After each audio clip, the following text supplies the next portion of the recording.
आपण पाहत आहात सत्यदर्शन न्यूज। नांदेडमध्ये ओबीसी समाज आक्रमक। मराठा समाजाला दिलेले कुणबी प्रमाणपत्र रद्द करण्याच्या मागणीसाठी नांदेडमध्ये ओबीसी समाज आक्रमक झाला आहे। नांदेड ते नागपूर महामार्गावर ओबीसी समाजाने रस्ता रोको आंदोलन केले।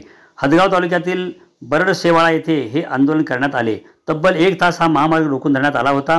हदगाव तालुक्यातील कवणा या गावी दत्तात्रय अनंतराव यांनी याच मागणीसाठी मागील 7 दिवसापासून आमरण उपोषण सुरू केले आहे, पण या आंदोलनाची शासनाने दखल घेतली नाही।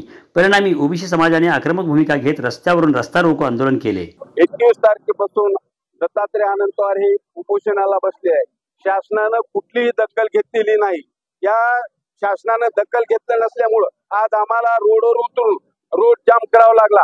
जर शासनाने याच्या समोर जर ताबडतोब नाही दखल घेतली तर शासनाला आम्ही एवढा इशारा देतो की आम्ही पूर्ण जेल भरू आंदोलन करू। आम्ही सर्व ओबीसी हदगावचे पूर्ण ओबीसी एसटी आम्ही रोडवर उतरू। ही शासनाने दखल घ्यावी एवढी आमची